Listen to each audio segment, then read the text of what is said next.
Good morning. Good morning, woodpecker. To all the acorn woodpeckers in witness today. Gathered among us to peck acorns. And some kind of ugly blackbird over there with a small white beak. A prowler. Yeah. Call the neighborhood watch. Little pecker.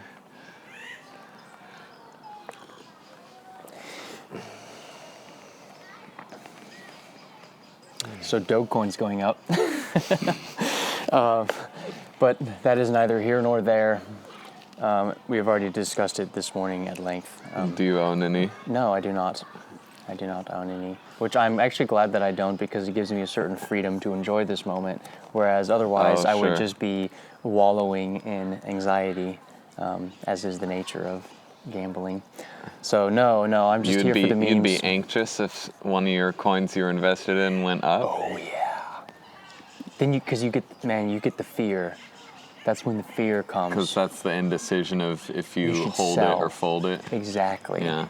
There's nothing harder than holding a hand. It's even when it's going up. It's even harder to hold a hand when it's going up than it is to hold it when it's going down. Because when it's going down, you feel like you kind of deserve it. You're getting your just reward for participating. But when you're just going up, you feel like you're getting something for free, and this can only end badly, and that everything's the sword of Damocles suspended above you is going to break in. Sure. Your fortune's hanging by a thread, and everything anyone's ever told you about how to be a responsible party is pressing on you, going like, just be grateful for what you've gotten. Sell it. You want more? Oh, only a greedy person who deserves to lose everything would want more when you've already gotten so much. It's this perfect representation of like guilt and sin and money and coins and just like everything mashed together into one thingy that you just keep refreshing on your phone. So that's why I don't think, gambling's fun, but if you're gonna gamble, god damn it, you might as well have like some whiskey and like, make it a social thing. Don't sit there in your fucking bedroom and just fucking gamble on memes. That's a recipe for isolation. Like, I don't think it's healthy, the type of I'm all for gambling. I just think that the kind of socially isolated gambling of cryptocurrency needs to be made more social so that it has the redeeming virtue of at least being in the company of other poor bastards who lost their money. Because there's nothing worse. I mean, you can lose money as long as you can do it in camaraderie with people. Sure, we need to do this kind of stuff at like stock exchange bars. Oh yeah, definitely. Yes. Yeah, a crypto trading bar where you can get drunk and make super irresponsible decisions together. Together. That's the important part. No, exactly. That's what it's all about. Yeah, that's a solid idea, actually. The aesthetics of all of crypto have just been so not aesthetic at all that haven't been interested in the slightest in getting involved yet. Just like the way a wallet looks, it's like ew. And just having stocks too, just having these 3-letter designations like airports. Like this is what is it with they're like airports, aren't they? This is not sexy at all. I'm not interested in the visuals of this. Well, the people who promulgated this ecosystem are not known for their visual aesthetics either. They are mostly sort of like, nerds or autists in the parlance of Wall Street bets. Just people who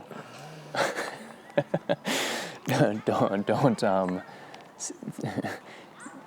see the physical world, really. The only thing they see is... Right, they just look at the Matrix and... They just... Yeah. Is it a mosquito? Get him. That's like a fucking tiger mosquito, too. He had like tiger mosquito. Well, he had like he had like little white things Yeah. that probably mean he's a extra fierce male or something. Yeah. What was the video meeting like with all those author people? Oh, it went well, I thought. It was. You just like gave a speech and No, then it was- took questions? Well, there was 2 calls. The first one was me talking and kind of just giving a pitch for like 45 minutes. And 45 fucking minutes. yeah, and I had to limit myself, dude. It's actually not a good thing. I try to make. I want to get down to like 5 minutes because I Yeah. think that would be the best thing to do. Way more powerful. But Yeah. no, that was just. That was mainly me pitching it because it was just people who were possibly interested in posting, and currently a couple of them are posting on it now, so that's really good. And the second one was that was more of a dialogue because it's just that both of those people, Nika Dabrowski and this lady named Claire, who was one of the co-founders of the Extinction Rebellion, they both have their own projects, so we just kind of discussed like some potential overlap in the missions. Nico Dabrowski. Nika Dabrowski. Dabrowski sounds familiar. Yeah. It does? Never heard that. To me, it does. Interesting. Yeah. I feel like I've seen the name before. Yeah, but she has this thing called Museum of Care, which is this kind of collaborative, decentralized space for people to build things and preserve knowledge and community and stuff. So it's really, something that I think could be enabled by the satellite's infrastructure. A long time ago, it grew out of something called Diaspora, which was this like OG decentralized social network back in like around like 2010 or something. Like it was like super old, or perhaps a bit later. But that was just the whole ecosystem wasn't as developed back then. Like I remember when it was absolutely unheard of to have a crypto wallet. Like getting a crypto wallet, having Bitcoin meant downloading a program from GitHub, building it, installing dependencies, rebooting your computer, downloading the blockchain, which took like hours and hours and hours because it had to sync gigabytes. And then you would turn on your wallet and it would be this thing that like made you the fan on your computer come on. Like, Yeah, that's always when you know when you're in trouble when you hear that fan start up. Like it was like saying that it was a it might have been sort of a barrier to good UX would be the understatement of the decade. And that's why when people complain about having to install a crypto wallet now, it's like you can install that shit from the App Store. You know what I mean? You put in a password and then you have one. Oh, I have to install a wallet. Like, fuck, man, you don't know what it used to be like. Yeah. I don't know. So I just think that despite people's perceptions of how difficult it is, it's infinitely more accessible than it used to be, which explains why something like this decentralized social network is now viable, whereas before, it was just there never would have been enough people. There wasn't a large enough group of people who were able to interact with it for it to be viable. When the fan starts up, is it in anticipation of the parts heating up, or the parts already got super hot all of a sudden? Because it seems like the fan knows. So, like, do the parts really just get that hot that fast, or does it anticipate that the parts are all about to get really hot? It does not anticipate. In a way it does, but it's basically just you have like a little thermocouple, which is like a little dimetal sensor where you have like two like alloys, and the voltage across those two alloys is proportional to the temperature. So it's like this super accurate way of measuring temperature, and then that little thing is connected to the heat sink of where your processor is glued to. And when your processor starts creating a lot of entropy by performing mathematical calculations, that entropy manifests as heat, which then records the temperature. I think there probably is some heuristic in the fan sensor that The processor makes heat? Yeah. Isn't the processor like a super tiny little chip? Yeah, but that's where all the heat of the computer comes from, is a processor. Is a tiny little chip? Yes. And that's why on the motherboard of a computer, you actually have to glue the processor to the motherboard using this thermal conductive, kind of like epoxy. Mm-hmm. Otherwise... I don't understand how a tiny little chip can be so hot. Well, because it's... Well, like it's not like a combustion engine. It's like a little tiny little... Oh, yeah. Little bloopy boop. There's a lot of electricity going through it. Okay. That's the shallow level answer, is that there's a lot of electricity. But the deeper level answer is that it's an expression of the entropy created by performing calculations. Yeah. And so that's where all the calculations are happening? Yeah. All of them. And so does that have matter come to bear on the heat of it at all? The M1 Max on silicone? What does the physical substrate of silicone have to do with anything? I mean, all chips, they're all silicone. Then why do people sometimes refer to them as the Silicone Max now? As if that's new. Because Apple branded their new line of processors as Apple Silicon, in keeping with their... like Apple processors. Yeah, exactly. So they have like Apple Car, Apple Phone, Apple Watch, Apple blah, blah, blah. Apple Silicon now. Okay. Okay. So it's always silicone. Yeah, it's always silicone. In the modern era. Yeah, I think it's always been silicon. You can create a processor out of like wires if you really wanted to, but you're not going to get a whole lot of capacity. It's just that yeah, I don't know. Actually, the limits of silicon are actually being reached currently.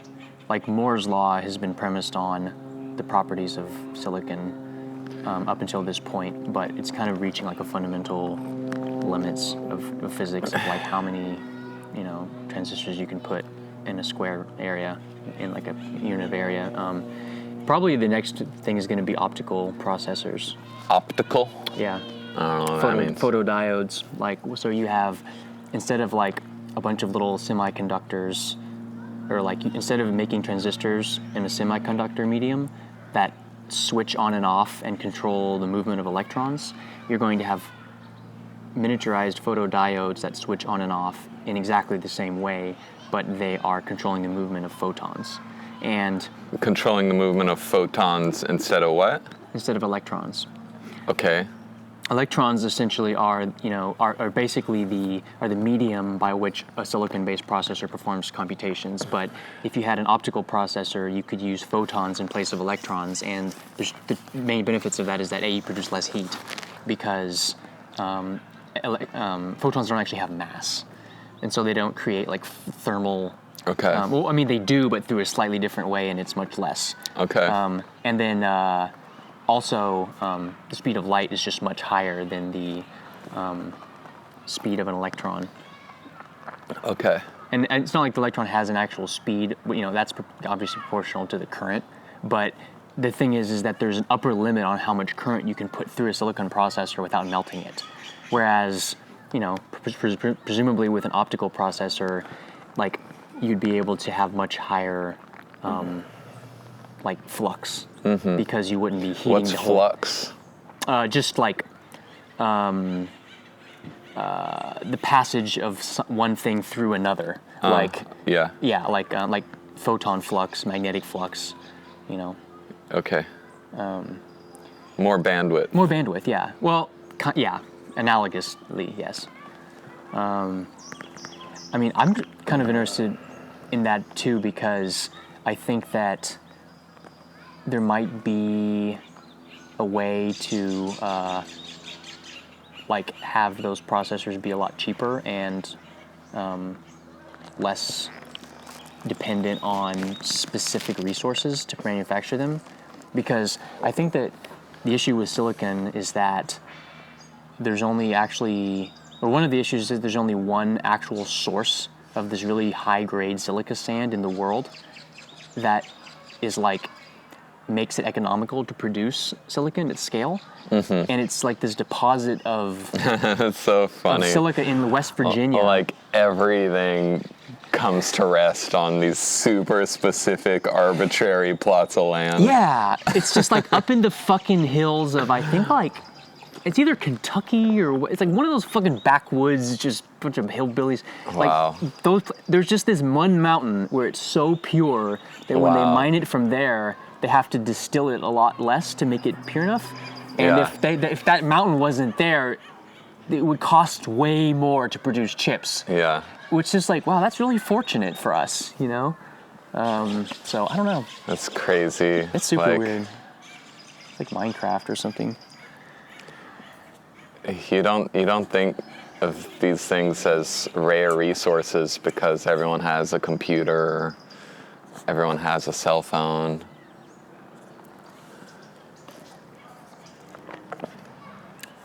Yeah, they were so ubiquitous. And like realizing that the internet itself is like, okay, the world runs on the internet, but like we have to physically run transatlantic cables under the bottom of the ocean to connect. It's just like phone lines still, like just bigger phone lines. Yeah. And like if anything happens to the fucking cable, then we're shit out of luck. If a sea turtle comes and bites it in half. Yeah. Yeah. That's pretty crazy to think about that. Like like sort of like a global brain with like big neurons that are connected to each other by big old fat cables. Like it's like someone's having a giant LAN party, but you just like strung an extension cord across the fucking Atlantic. It's like, what's up, England? I want to plug into your house, man, so we can chat. Yeah. You know. Oh, Mom doesn't have a big enough LAN cable. It's cool, dude. I made my own 200-foot LAN cable. We can do this. Yeah. Yeah. It's pretty nuts. I was watching Aeon Flux today and this week, a shitty sci-fi movie with Charlize Theron. Do you know this movie? No. It's like dystopian future, super futuristic, like super highly, everything's like, the dictatorship like watches everything and everything's super clean and everyone's monitored and they're kept in a walled city and the rest of the world is like dangerous and filled with viruses and the jungle's taken over. So there's only like 5 million people left on Earth trapped in this city. And there's like a rebel faction that does like psyops and espionage shit to try and disrupt the dictatorship. And of course that's what Charlize Theron does. And then, and it has a lot of just cool Ghost in the Shell type shit, like cool cyborg, like sci-fi, what if we had this technology, what if we had that technology.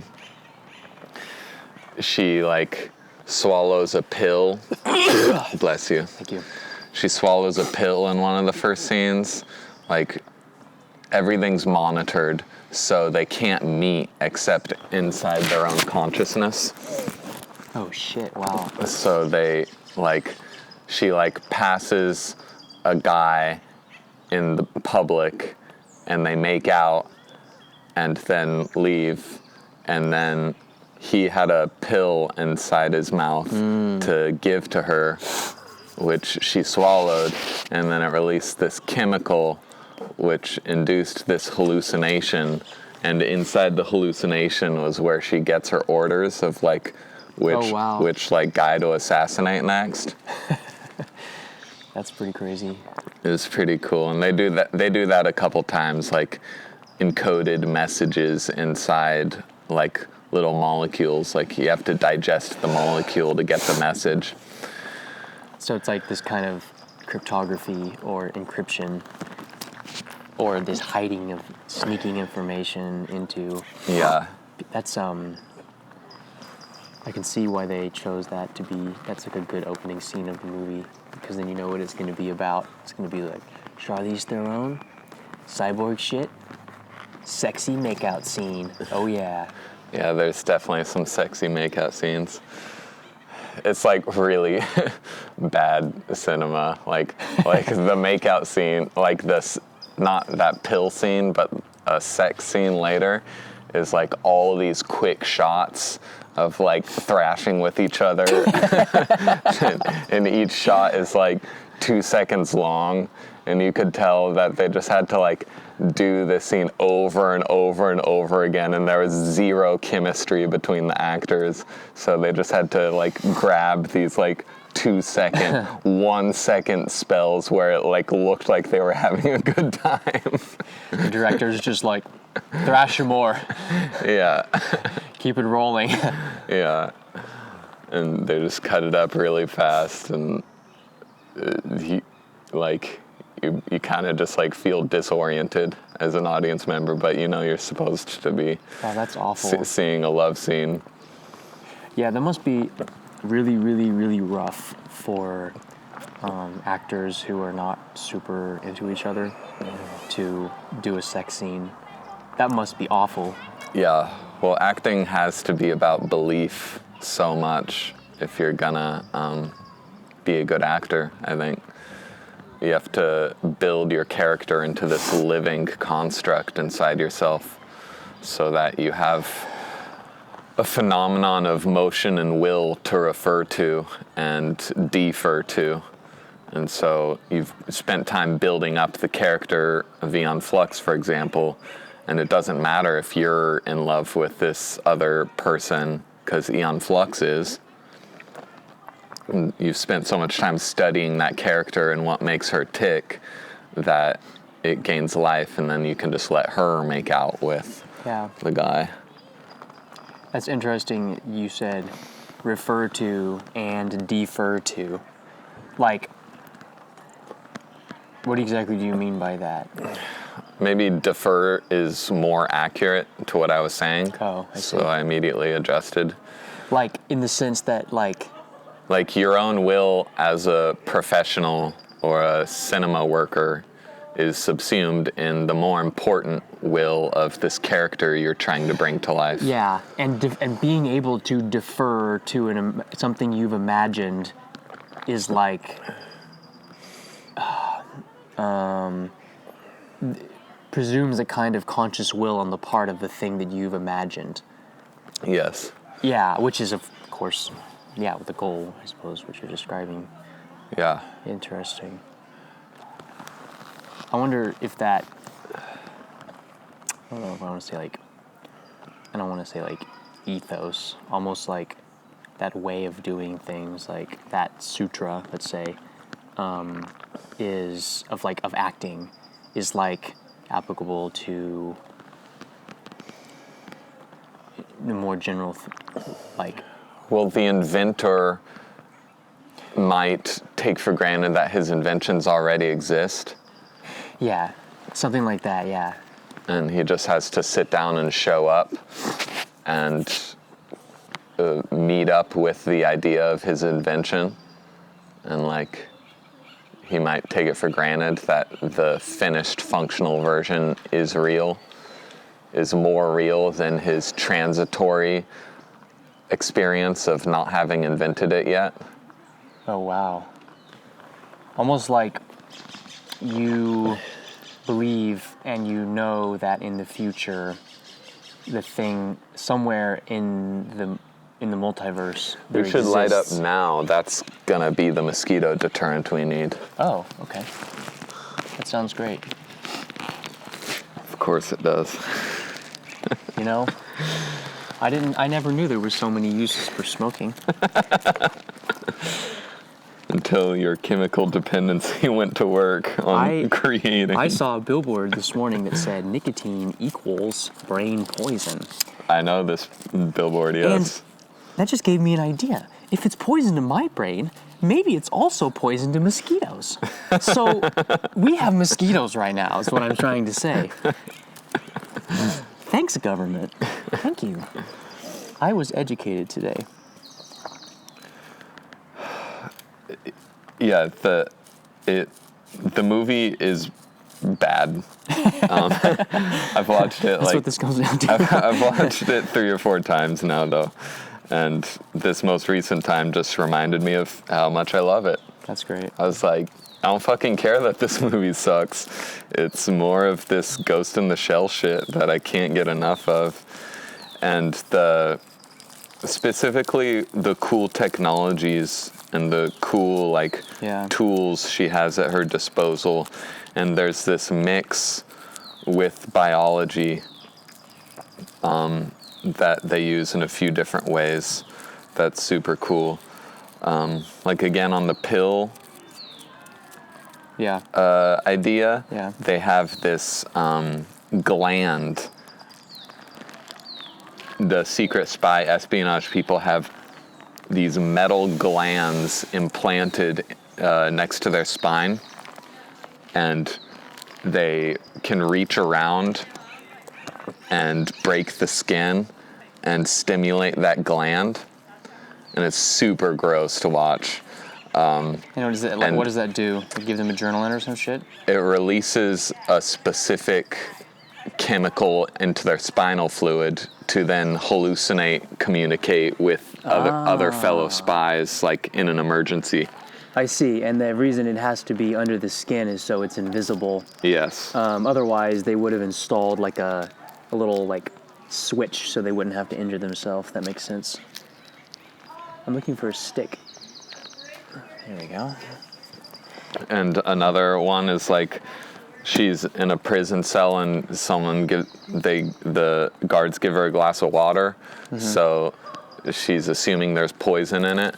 So she like tilts her head back and like jostles her head a little bit, and we hear this like kind of liquid kind of like click, and she looks back down and she's got a full black, like full eye contact over her eye. Yeah.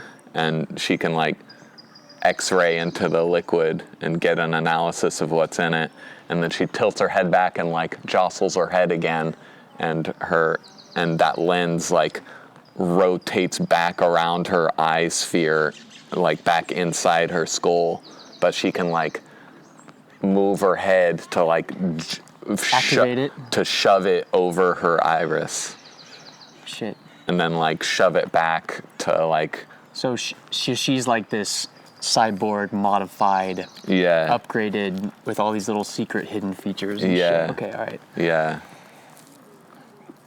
Is cool. Fucking Neuralink, man. Neuralink is the first instance of that. I could kind of see, I think that's actually a pretty accurate sci-fi future prediction, is like where you just have, it's commonplace to have these really, really high-tech implants in your body that do various things.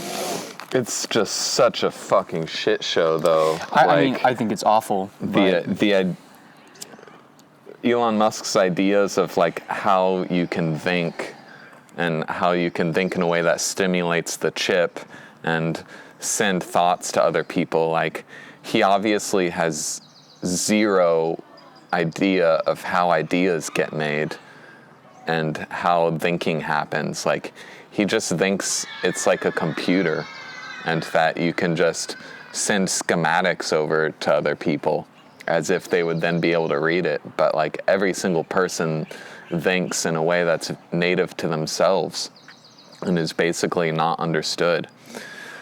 I guess like you just have to defer everything about your inner processes to the current OS that's popular. Well, I think it would be like speech, because talking is sending over schematics of what you're thinking to someone else. Yeah, so he's saying this is higher bandwidth speech, but we don't even know how to handle the bandwidth of speech that we have right now. For the average person, there is a very high upside to just learning how to speak properly that does not require Neuralink. Yes. Yeah. That's why I think that this Neuralink would be absolutely useless for the vast majority of people, but for some uber people, it could raise the potential ceiling on what types of thoughts they were able to communicate to other people. I think that's what it is.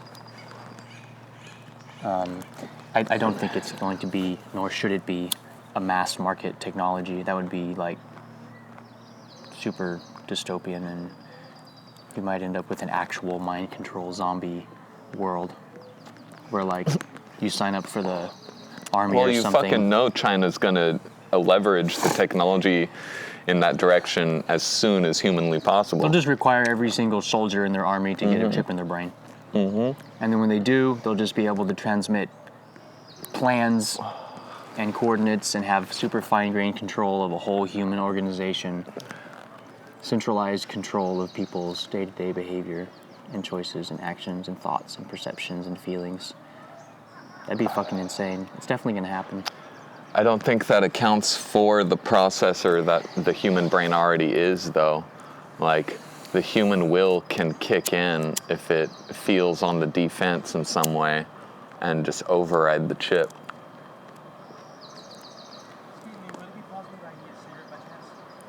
Nah, man, this is for us. By chance, I'm really haven't had one all day. I've been really great. Sorry.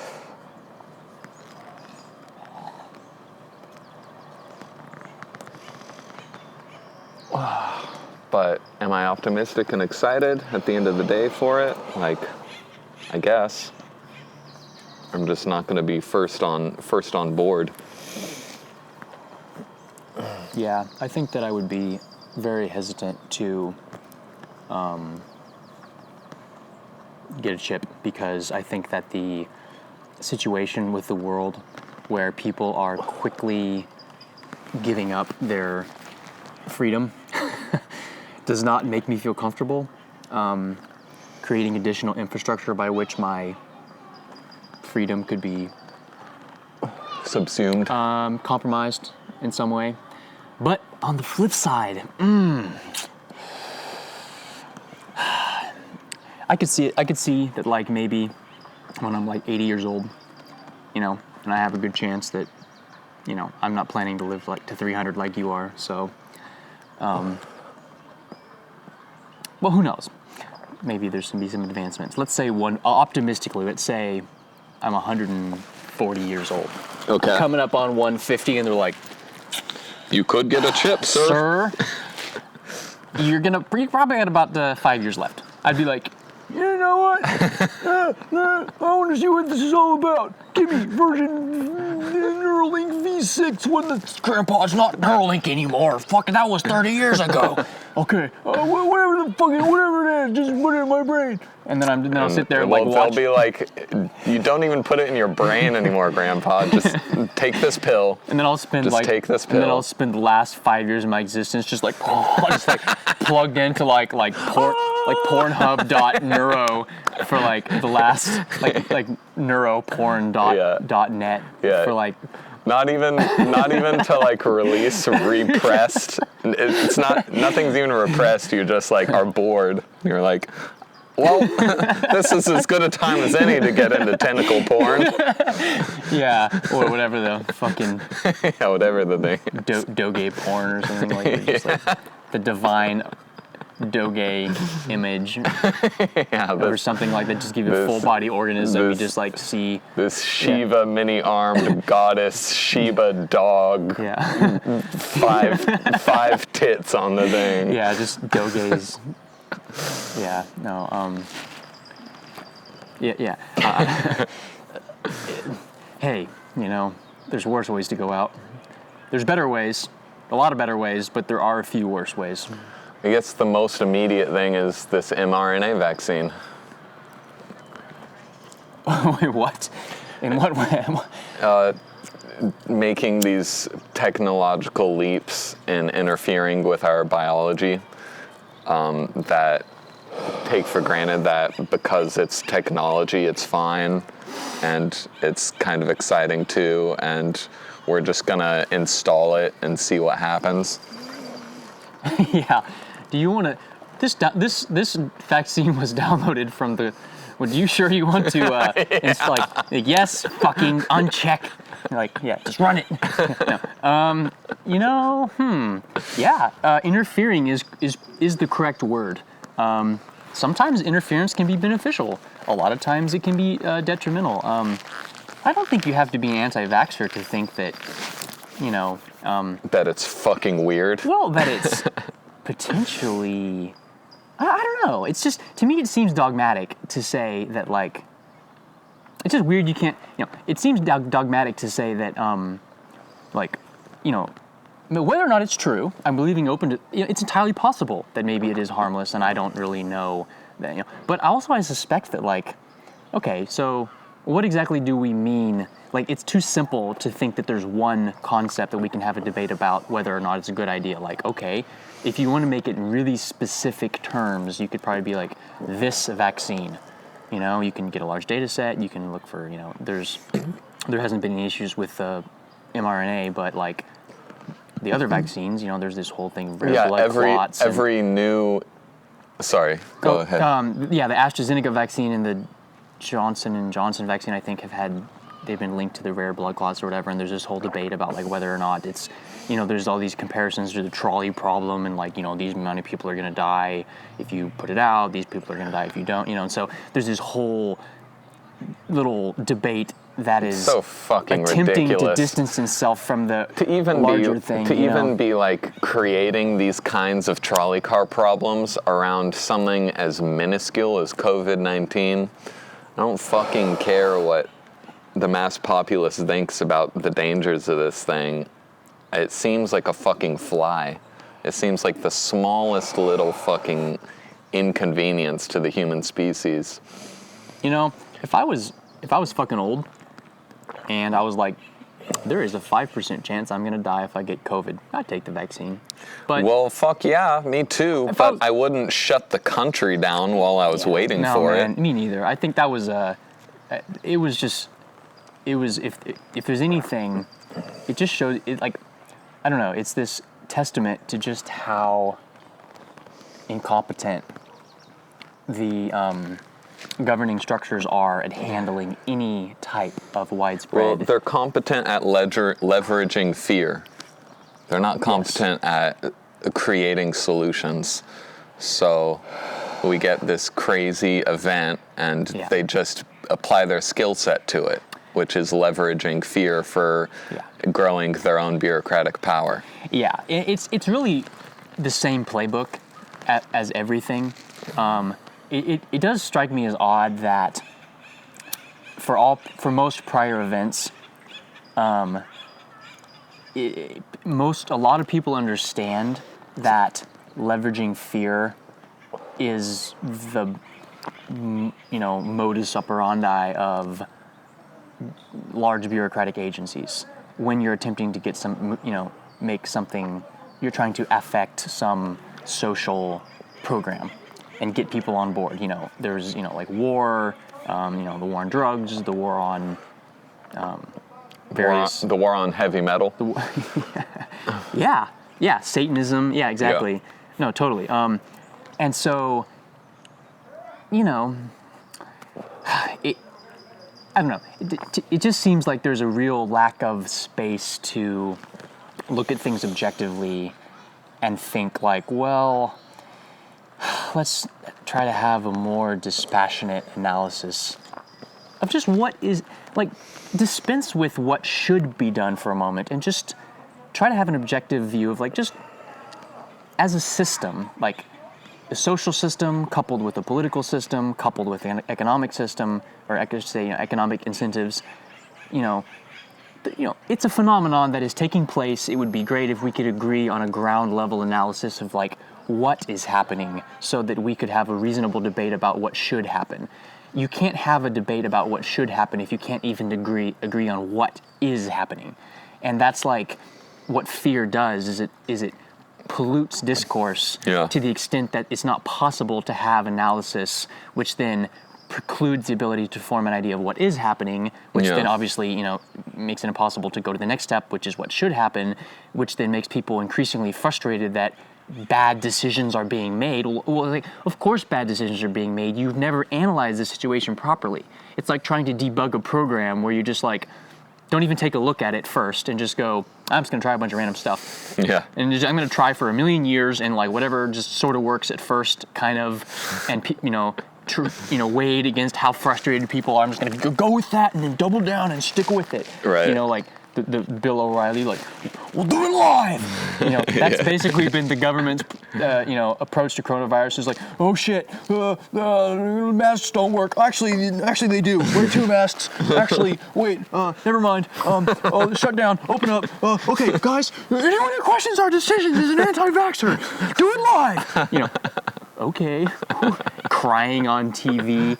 Like, what? Like, okay. Like, it's so silly to direct anyone to direct their ire at like specific individuals who like are like freaking out about the vaccine. Like, they weren't the ones who freaked out first. Right. The competent agencies who were expected to create a tone of like calm and rationality. Yeah. They fucked up, man. Their very first steps of action were to undercut any credibility to take that they might have had. take this paternalism thing like farther. What it is, it would be like if, you have like mom and dad are taking their kids on a walk in the park, and like they see a little like a garden snake on the path ahead. And they go, oh my god, a snake! What the fuck? Get the gun! Get the gun! And then like fire a bunch of shots in the air and like punch somebody like by standing next to you. Yeah, go find someone with find someone with a MAGA hat on and just punch them. Yeah, and then it's just like, and then like your kid starts going like, mommy! And you're like, shut the fuck up! Be calm! Stay calm! You little brat! You're not mature enough yet. Yeah, and then we funnel all our energies into making a new infrastructure for keeping kids calm. Exactly. Because they started crying. We need to encourage, this behavior is so unacceptable right now. Stay in the car. Yeah, like, it's like, okay. Like, that's yes. in a nutshell what has occurred with our like socio-political system. It's a lot of blame. You want to pin it on like your batty grandma who like shared something on Facebook. Right. But it's that's kind of a cop out, man. I think there's not a lot of people who know how to take responsibility for the situation, and that is the environment in which blaming, thrives. What if it's going to be like mutants and X-Men and like a new species of human with like powers that were latent that are going to come out, and so like. Oh, the vaccine turns you into a X-Man? Well, Wolverine? that's what we're gonna say happened. Because it would be intolerable for us to just start going X-Men. But if we have something to refer to of like, it's happening because of this DNA engineering we started doing on a mass scale this year. Like, it was gonna happen anyway, but we had to like create an excuse for why it started happening. Maybe that's what's going on. So you're talking about the possibility of DNA engineering more generally.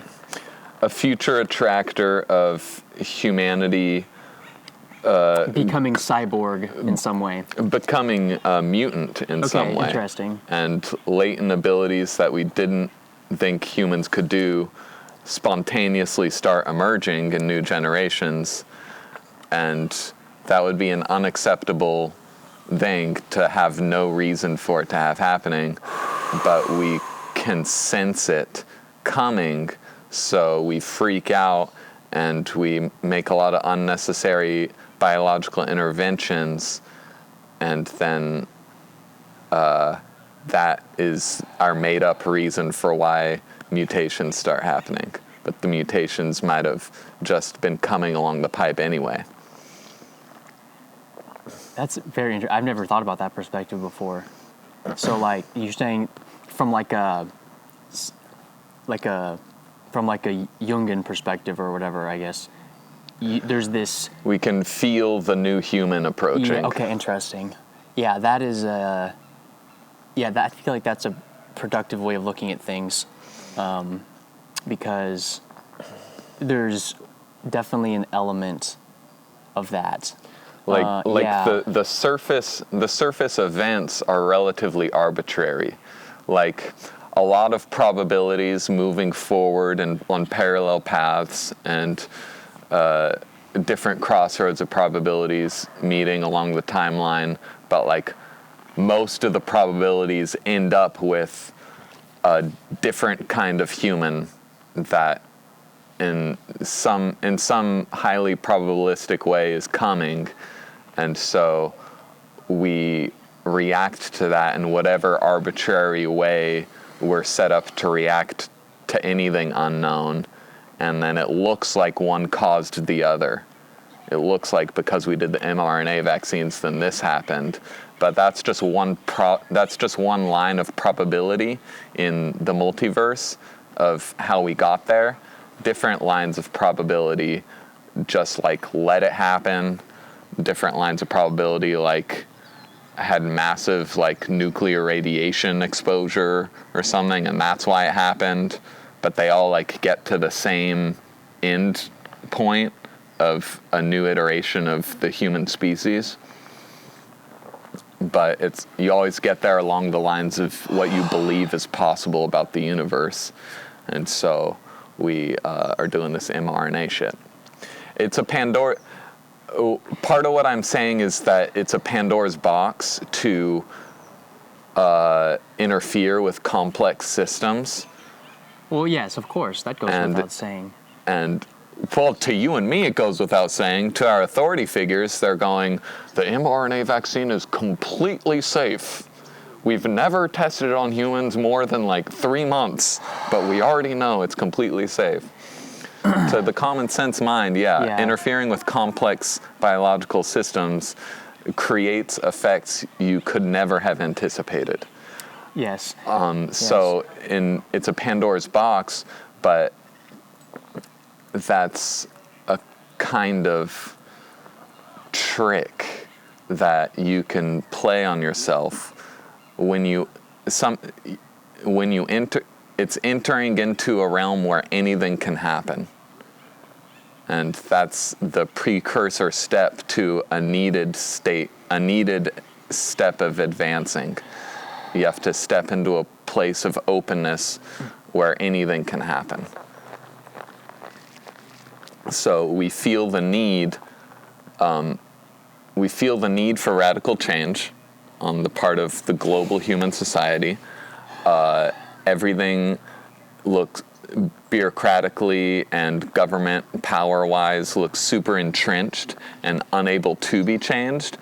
We have that belief about the world that we can't change these entrenched systems of power, but we're holding a simultaneous conflicting belief that things need to change as fast as possible for the survival of everybody. Yes. And so what's the solution? You manifest an event that puts you into a place where anything can happen, a Pandora's box type timeline.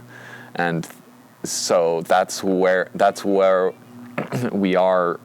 That's what we're stepping into right now in the form of interfering with the cell in a way we've never interfered with it before.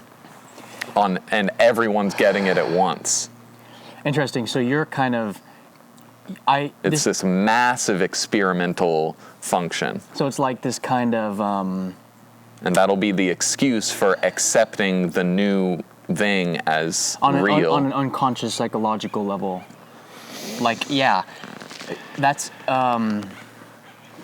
it's interesting. I like that. It's interesting to kind of look at causation in this more bidirectional way, where things prepare for things in the same way that things can be explained by things, or justified in terms of things. Yeah, that's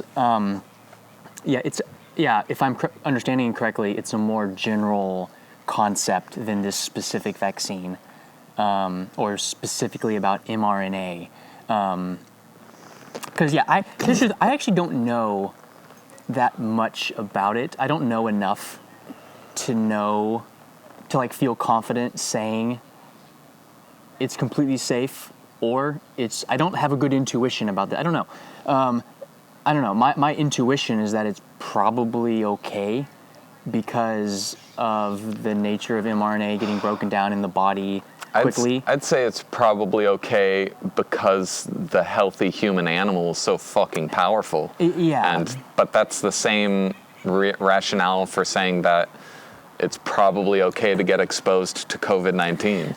Yeah. Because you're mostly a really healthy, capable organism. Well, I think that I definitely think that one thing that does speak to the credibility of what you're saying with this is that about the Pandora, or like in the sense that we, in some way, we have some ulterior need to do this.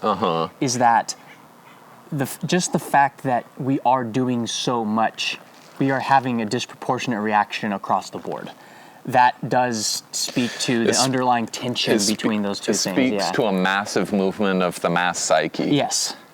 It seems like we're doing something on purpose without knowing we're doing it. Yes, I 100% agree with that. Yes. Yeah. So 100% agree with that. I'm constantly reintroducing that into my sense-making equations. Yes. About these current events. Yes. Is the phenomena of all of us reacting similarly. The whole world. That is notable. It's very remarkable the way that we've reacted to this. It definitely sort of begs an explanation of why the coronavirus got this reaction, and for example, the swine flu didn't, or the Zika virus, or the whatever, because it's entirely possible that we could have freaked out about those other things too. Because, especially in the beginning, remember Zika, they didn't fucking know if it was going to spread everywhere and fuck up people's pregnancies and create the small head syndrome or whatever it was. Turns out it was only mainly it requires a tropical climate. It's not that transmissible, but that you didn't know that at the beginning, and you didn't see the kind of worldwide freak out about that as you did. And I think that definitely speaks to that there's other factors at play with regard to the media environment, or even on a deeper level, the unconscious psychological forces that are at play. I just want to go back real quick to what you said about the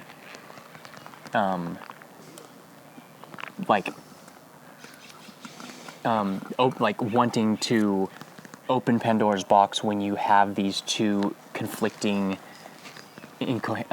inconsistent ideas that entrenched things can't change, but they need to. Yes. I think that I almost think of it like when you're playing a game of billiards, pool, as it were.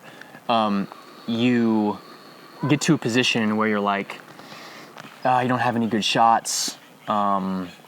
There's no clear ball to hit into the corner, so you just go, man, I'm all my balls are blocked. So you just introduce chaos. Yeah, I'm just gonna take this cue ball and just aim it as hard as I can at the biggest clump of them, so that it bounces around and then just just rolls the dice, reshakes the landscape. Yeah.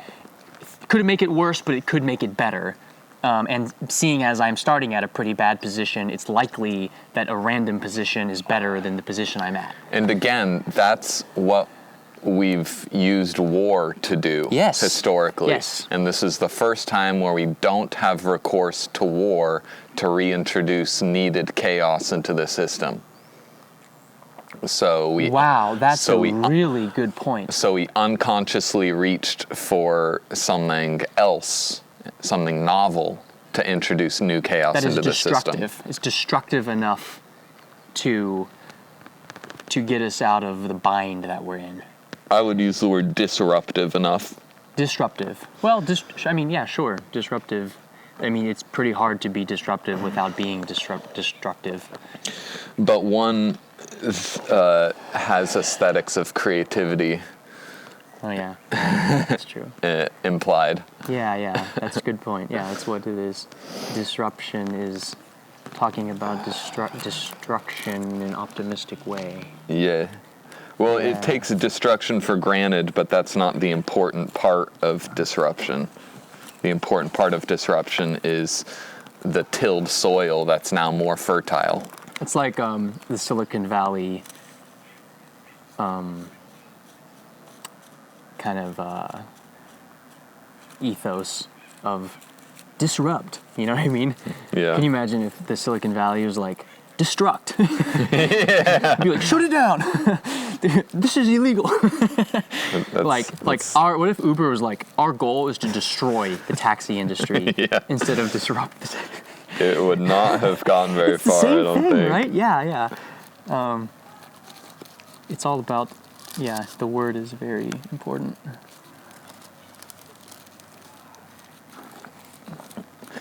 Yeah, I think at the end of the day, the human organism is so powerful and innately healthy and innately adaptable that the long-term effects of mRNA vaccine will be nil, except for our using it as an excuse to enact something else that's unexplainable by any other means. I don't really think it'll be like that destructive of a thing to vaccinate the mass population with this untested, non-understood technology. Which is a testament to the strength of the human body. And it's the same rationale that makes me not worry about COVID-19. Yeah. Because I'm couched in an innately adaptable and healthy organism. Yeah. That can handle real life. Yeah, that's true. Of course, not everyone is, which is, the immediate rejoinder to that. It's a fucking direct contradiction of common sense, though. You can handle this untested mRNA technology, but you can't handle COVID-19. That's true. Yeah, that's true. Of course, could end up being, there are, you could make the statistical argument. At the end of the day, in hindsight, this will be a very, very, very clear thing because you'll be able to look at the data and go, hey, this many people died of the vaccine and this many people died of COVID. And it might be orders of magnitude different in the sense that you look at it and you go, yeah, it was a good idea on average to do this. But it seems like we're not at that point and we are taking a bit of a gamble. I don't know. Like I said before, I don't have enough knowledge about this to have an intuition to know what kind of gamble it is. We're taking unnecessary gambles. This level of gambling is for situations, for serious biological situations, not the stupid fucking COVID virus. To tell you the truth, I think the bigger gamble is just shutting down the economy. Yes. What the fuck? Yes. That's the real gamble. Holy crap. Shutting down the economy didn't go through phase 3 trials. It's not like, maybe they should have, conducted a simulation where shutting down the economy for a year plus, counting at this point, is I wonder if there's any side effects to destroying all small businesses. Maybe that might, So, it's almost like we're having this two paralleled, mirrored conversations about how this kind of risk-reward, cost-benefit trade-off of the vaccine, but also this, the societal economic body is also undergoing a super experimental procedure right now. Gus, have we... Well, war is the... Oh yeah, like you said, right. War is the comparison here, but I'm just thinking in my own life, there's never been something that we've consistently brought up as a subject of debate for this long. Dude, yeah, I know. You know why? Because we were tired of talking about quarantine and the virus 3 months in. God damn it. I can't believe we're still talking about this shit. That's so true, man. You know why we keep talking about it? Because we can't it's impossible to ignore because it affects your daily life. And that's what like World War II was like. Yeah, that's these true. years-long processes Where it's that like- I'm sure everyone was constantly talking about the whole time. Yeah, probably. Yeah, it's like, and you can't just ignore it because even if you decide you resolve to not read the news, you still go to the store and you can't buy, Right. you know, cloth because it's used for the war effort. And you're like, fuck. Yeah. Yeah. Yeah. I know it definitely got down to people's basic life. Like, even if all you wanted to do in 2020 was just be a person who literally sat at home, went to work. Okay, can't go to work anymore. Just fucking I just want to go take a stroll in the park. Can't do that. Like, what can you do? Yeah, like the most basic, simple, humble life has been disrupted. That has never happened before.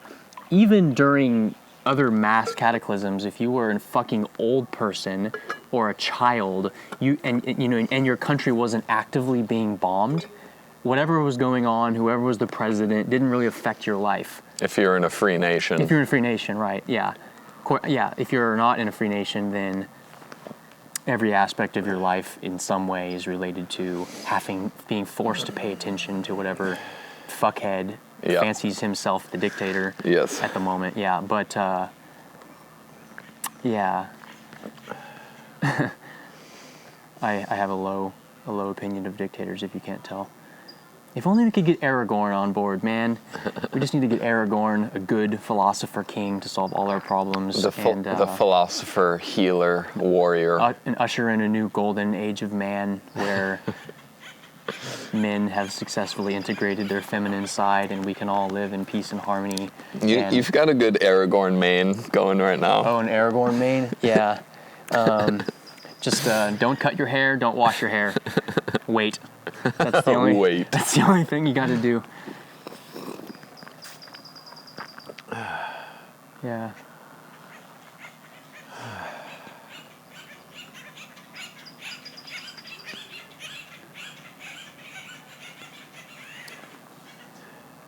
Acorn Woodpecker Council above us.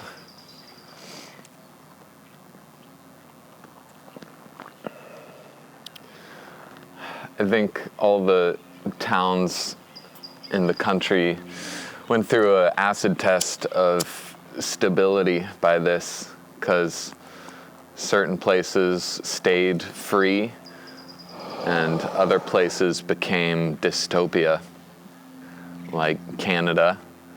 And yeah, Canada's fucked, man. And super fucking top-down police force, police going around pressing their ear to the front doors of closed businesses to make sure no one's inside there doing business.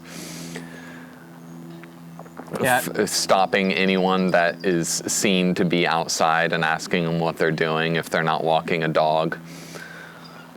Yeah, that's pretty messed up. I was reading some article about, like, in France, in the most recent lockdown, they shut down other restaurants and stuff, and so there was, like, these little speakeasies that were, like, catering to people, and, like, the police busted one, and there was, like, it was filled with, like, all these government people who were, like, fucking hypocrites, like, yeah. And so it was like this huge national scandal. It's just basically the, ironically, French Laundry incident. French. Yeah, what is it with fucking French people and flaunting restaurants? I'm not surprised, to tell you the truth. The French love their restaurants. Yeah, I don't know. I've been having a lot of fun actually watching all the like riot videos from Europe, where like people are rioting and like people in Italy are like in the streets like, they're trying to destroy my restaurant. It is my life's work. Yeah, and they're fucking out in like I saw this one. There's like this chef dude. He had like a chef hat. And he was like walking around. And he was carrying a fucking frying pan, and he was like banging on it. He's like, "They can't do this!" And the police were like, "They're riot shields." It's like, fucking hell, like, dude. It's insane. It's insane, man. You can't like this dude just wants to fucking make spaghetti, and you're blaming him. Yeah. Oh my god. You know, like of you're, course no one is being forced to go eat spaghetti at his restaurant. Just let the people who want to do that go do that. Yeah, it's like you can like yes, by all means, you can buy a you can buy the latest Harley, and you can ride it as much as you want. Just wear a helmet. In some places, you don't even have to wear a helmet. You can go fucking skydiving. You can, you can just eat Krispy Kreme every fucking day if you want to.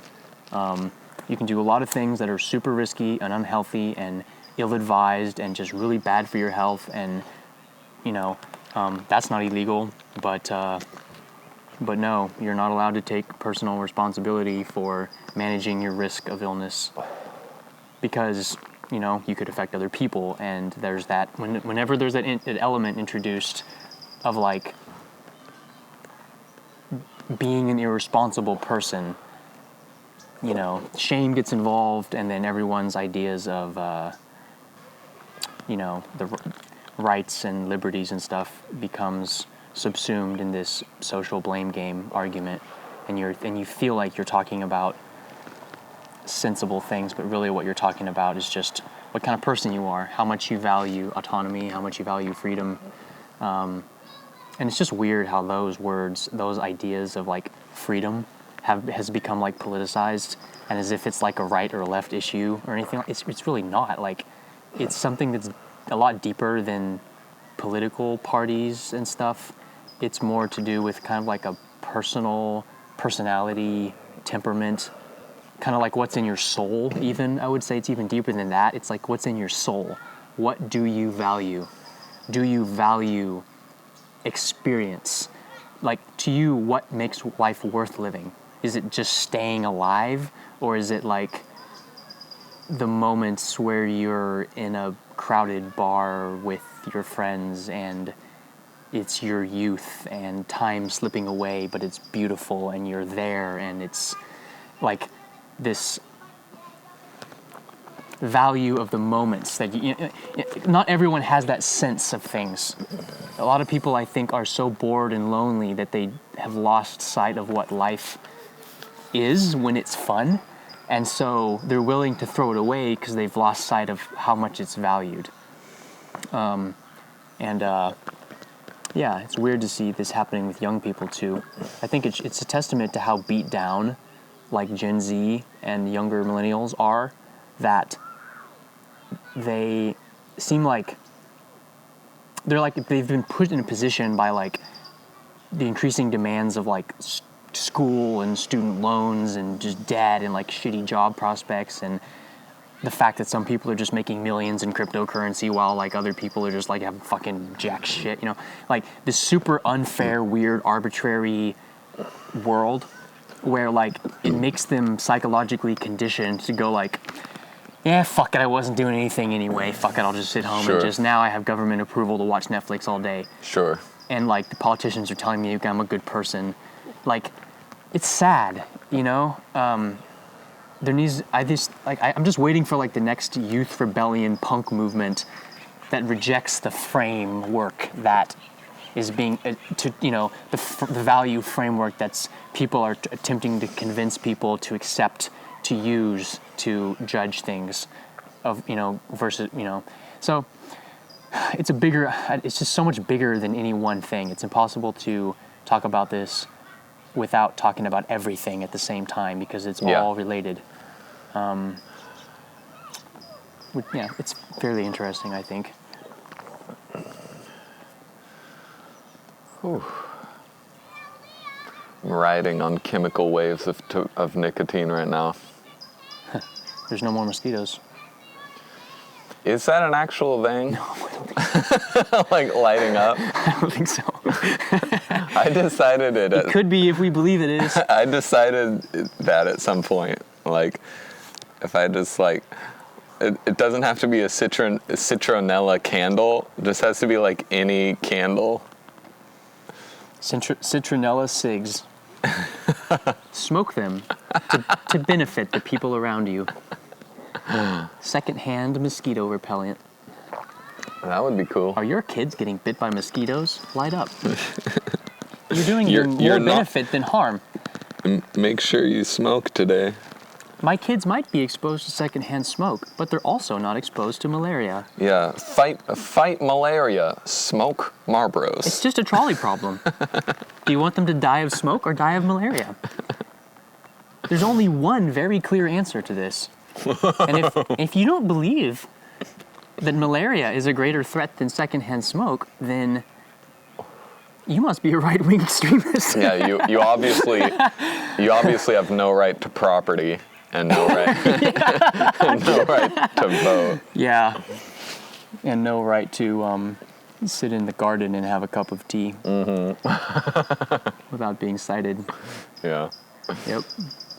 Yeah. Good to know we have our priorities in order. Yeah, the rights of the individual are important, except if a slightly more virulent flu virus comes around. Then your rights are moot.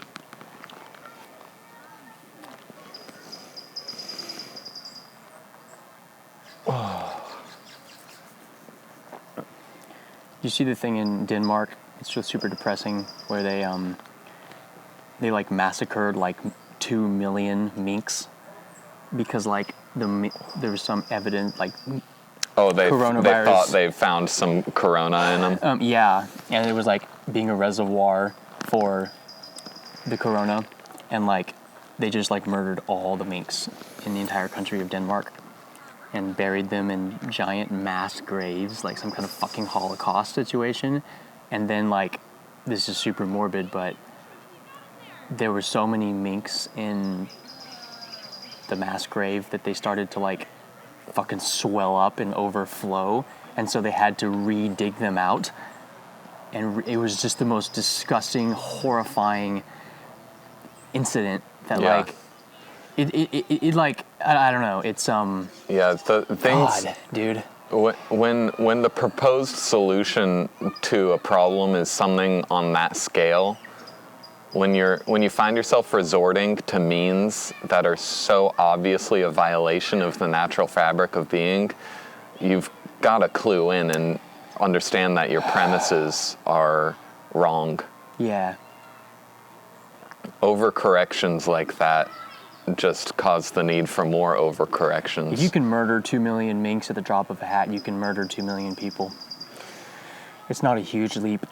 Sadly, you'd think it would be, but it isn't, because it's the same type of unthinking, has to be done mentality. Yeah. That's what they thought when they were, sending all the Jews on train cars to Siberia. They were like, this is going to benefit society in the long term. I'm doing the right thing. Right.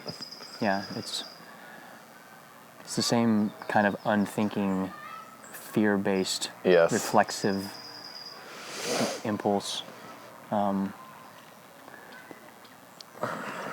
This is why I'm not getting Neuralink. I'm not getting Neuralink until we have our political shit sorted, because I don't want there to be a risk. Like, if we reach Star Trek reality, where we have like a solid track record of like a good amount of time where things really look like humans have finally overcome their ancestral demons and like figured out how to respect one another as individuals. As soon as like we have gotten that and we've like proven that we can have nice things for a while, well, yeah, I may be a little more open to the idea of like merging my consciousness with some larger thing, but not yet, man. I don't think it matters what you choose in regards to that, because the same way that you didn't really choose to merge with the internet. I did, though. Okay, well, you did, and you did that before the political system sorted itself out. So future generations are going to opt in voluntarily to the Neuralink thing way before things have hit any ideal state of cooperation and goodwill. The difference, though, I think, is that I see the internet as a place, or I should say I still do. It was easier at the time, though. It was to see the internet as a place of freedom from the political system. And it still is, I believe. It's just coming into conflict with the political system. And so Sure. it's yet to be seen whether or not the political system will subsume the internet, or whether the internet will subsume the political system. One of the two will happen. One of them, I think, is... Well, the more you know, flexible, adaptable one will come out on top. eventually, yes. And I think we all know which one that is. But it's just a question of timing. If what's going to happen first? How long is it going to be? I gotta piss. Okay. Somewhere not in the key. What do you think will be some cultural effects of the increasing wave of legalization of drugs? There'll have to be a new war on drugs. A reinstatement of the war on drugs? The war on drugs will need to be... It'll need to be rebranded as a new war. The war on drugs machinery will have to find a new thing to sustain itself. Because, I mean, the war on drugs came out of Prohibition. The machinery of Prohibition was repurposed to be the machinery of the war on drugs. So I think that when drugs become legalized, the war on drugs machinery, the surveillance apparatus, the prison industrial complex, all that stuff, is going to be repurposed, and it might be like something like the war on. It'll be the war on some other marginalized, unpopular thing that they'll bring to bear the machinery they have in place, or they'll try to. I don't know what it'll be yet. It just it seems to be the introduction of like the very dissolving solution itself that like dissolves the prison industrial complex by its very nature. Yeah, that's what's interesting. That does introduce some uncertainty into it. That there is some hidden. If the prison guards themselves have taken shrooms, or could take shrooms that weekend on a lark, and then have this devastating realization about the nature of their work. Yeah. If the tools of enlarged consciousness become democratized, then it's going to be a lot fucking harder for that machinery to do that. That is the wild card there, is that the war on drugs, the drugs have kind of an agenda of their own. Yes. And so they might have a role to play. Yeah, that is entirely possible, because it's not like the war on Satanism or the war on whatever, where those things were just placeholders for a hysteria to, it actually is some sort of functional... Like, this thing goes to work on our instinct for hysteria itself. Yes, yeah. And takes out the existential foundation of panicking. Replaces it with other kinds of things that are very, very difficult to fit into the existing value judgment structure. Yeah. And there's just a critical mass of maximally capable, maximally intelligent, aligned individuals building this Trojan horse right now. It's a Trojan horse. Like, man. we've never had this many Rick Doblin type towering figures of capability specifically working to undermine the foundations of the... Yeah, right. Yeah, specifically working to bring the psychedelics' own plan to fruition. Yeah, it is a Trojan horse. Every time I see some article in, like, the USA Today that's like, psychedelics in clinical trials have shown, promise in treating treatment-resistant depression, and Army doctors at the, Walter Reed Medical Center have expressed their optimism that this might help people with their PTSD, and we're looking into it. And and it's like, okay, congratulations on, that, but I almost, it's like, all right, everyone stay quiet. Yes. Don't mess this up.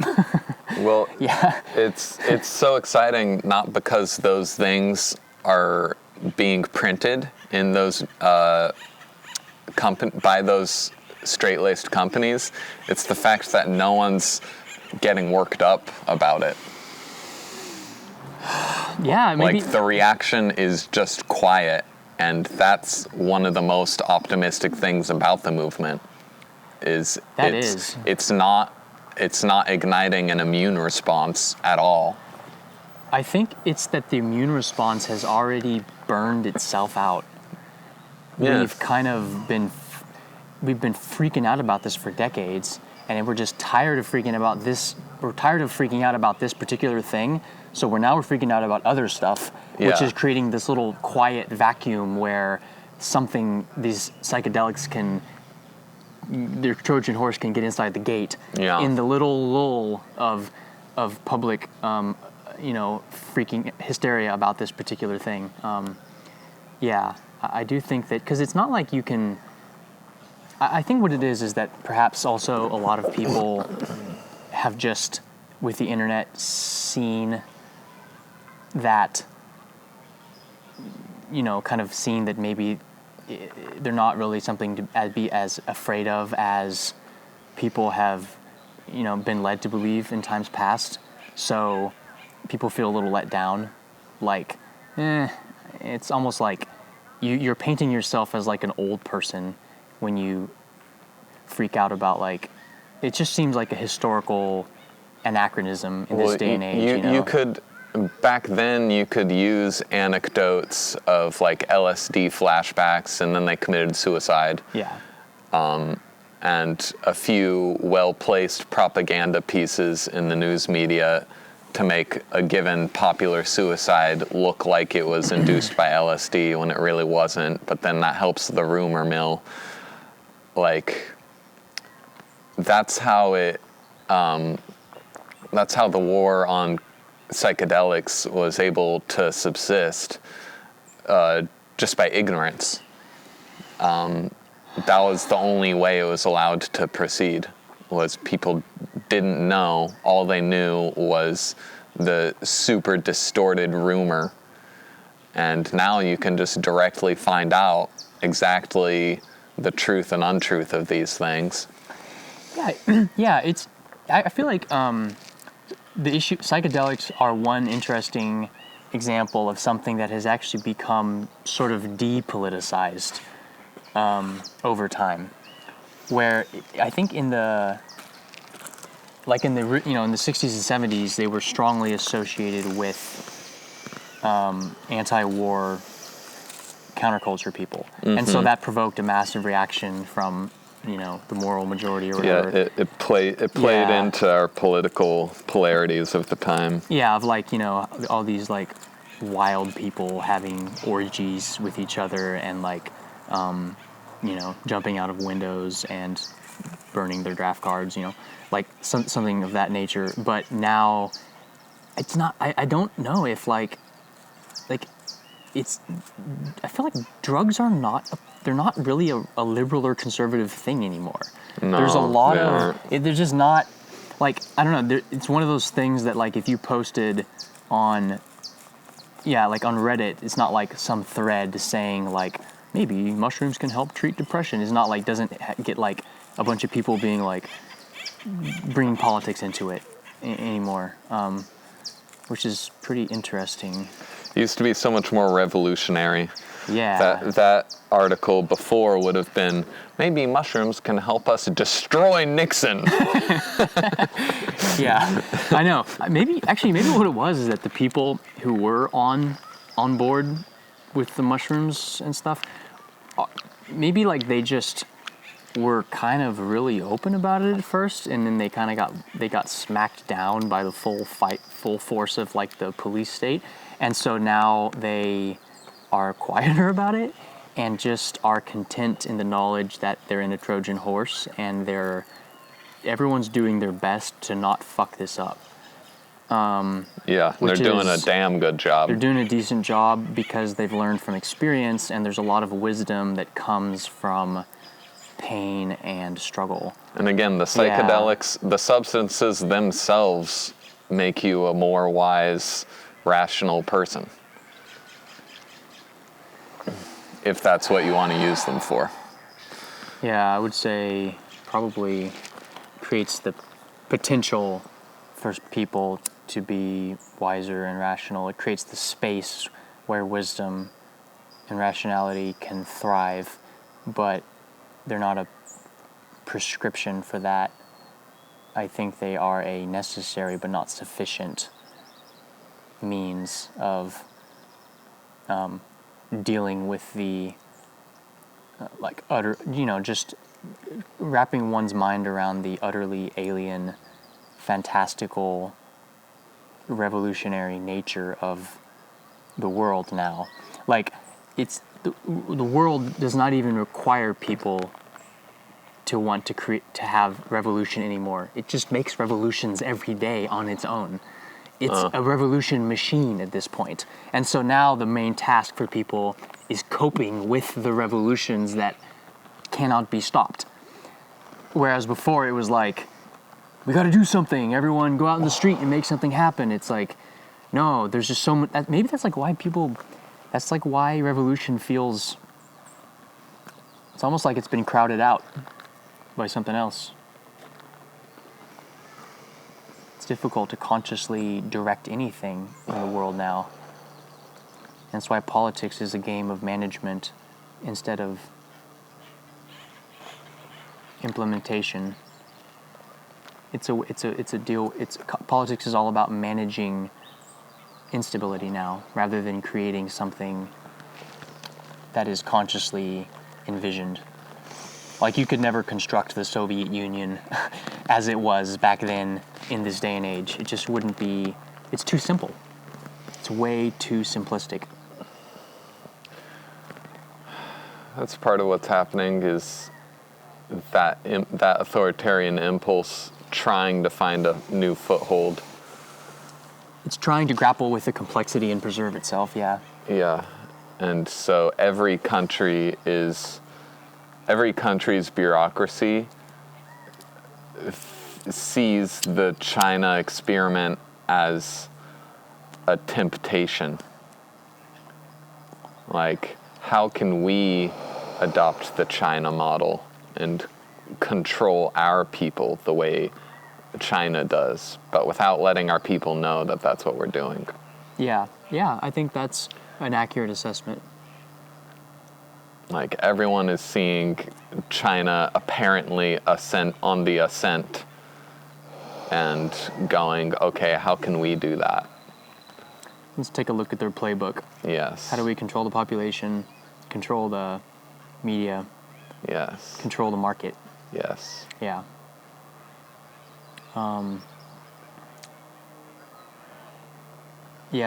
I don't know. I think it'd be tough at this point. I think the cat's out of the bag. Yeah. I think there's going to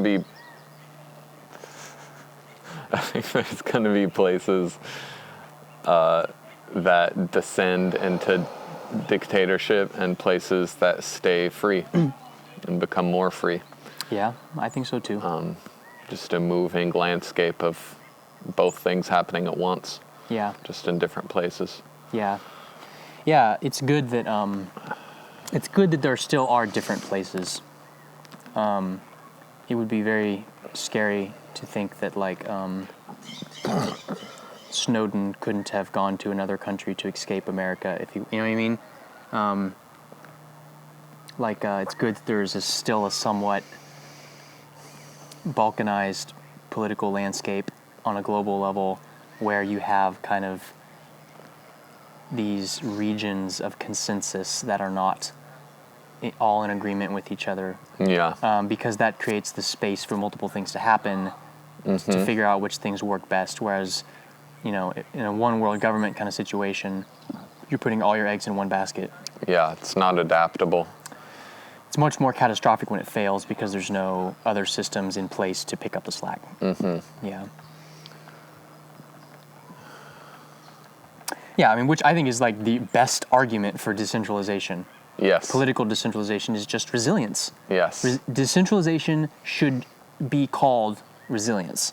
It's the same exact thing. Yeah, building diversity and adaptability into the system. Please describe to me a system that is not decentralized and simultaneously resilient. They don't exist. There's no such thing as a resilient centralized system. I don't think there's a single example. Unless you're talking about something like, like a purely abstract system where it's like the rules of math are defined in one, that's a completely formal system. But any type of system that is like, that includes any element of uncertainty and then has to deal with uncertainty on an ongoing basis, it does not last if there's one set of inflexible rules that are expected to apply to all situations and can't change themselves. Well, a centralized system that was resilient would have to make the freedom of the individual its primary concern to stay central. Individualism is a form of decentralization because what it's saying is that will is decentralized. That lots and lots and lots and lots of people get to decide what they do, as opposed to one person deciding for a bunch of people what they do. But they can like mix in some utopian ideal where there's an Aragorn healer, philosopher, warrior, king, and everyone's voluntarily like bowing to that, because by bowing to him, they're bowing to the greatest aspect of themselves. Yeah. And he's granting them freedom to do as they will. Yeah, but what's powerful about it is that is willing. It's the willing, like that's what a real true leader is a person who creates willing from among completely free to choose subjects, creates authority out of the willingness of people. Yeah, it's built only of voluntary Yeah. associations. Yes. Any other type of authority is just an image of authority that is maintained by fear. Yeah. Yeah. Yeah, voluntarily Subsuming one's will or whatever, yeah. yeah, to a Right. greater authority Yes. that means it's earned authority. And it's provable authority. Yeah. Right. Yeah, authority is a good thing, I think, and it's necessary. It's necessary to have authority in the world to make things happen and to create coherence and cooperation and to actualize vision. It's important to allow some authority to exist, but you have to pair authority with an insurance policy. And that's the challenge of designing or any type of political system, is that you have to balance the risks and the rewards of authority. It has to be this living document Yeah. that updates and has to be couched within nature, meaning it has to have written into its code how it dies and makes room for the next better iteration of itself. Yeah.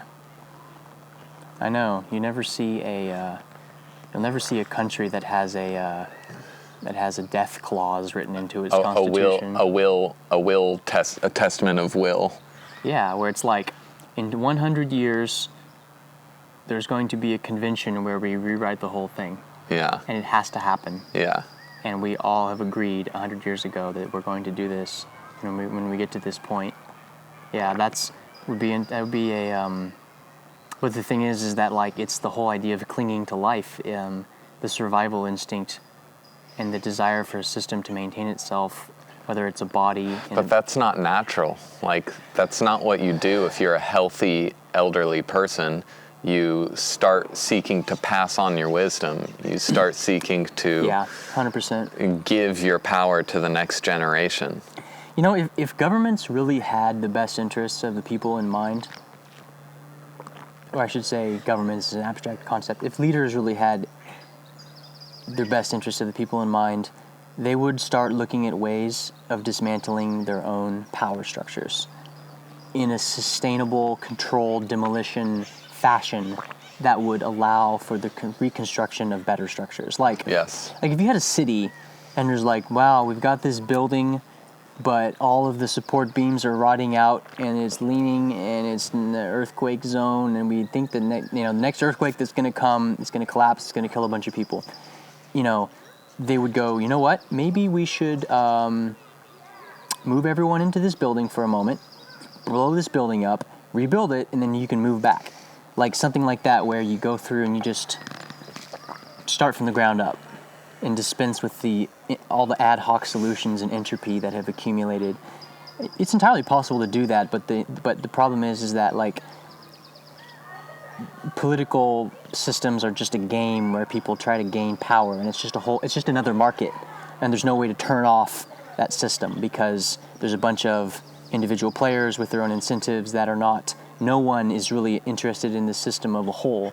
As a whole, they're interested in their own particular and it's not slice of it. It's not opt-in the way every market organization is an opt-in system.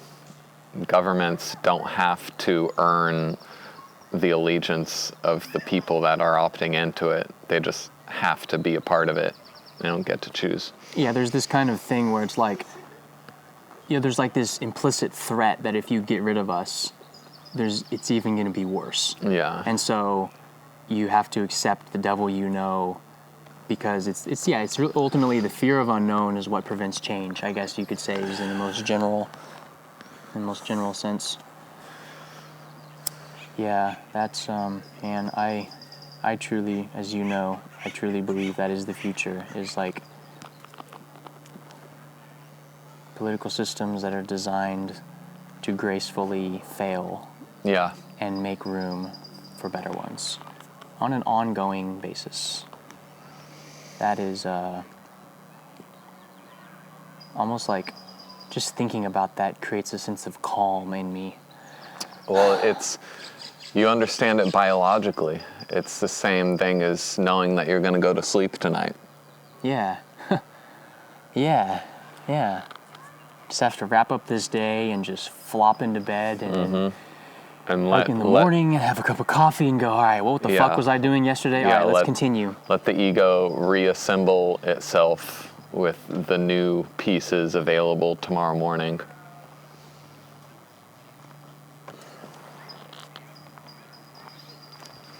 Yeah.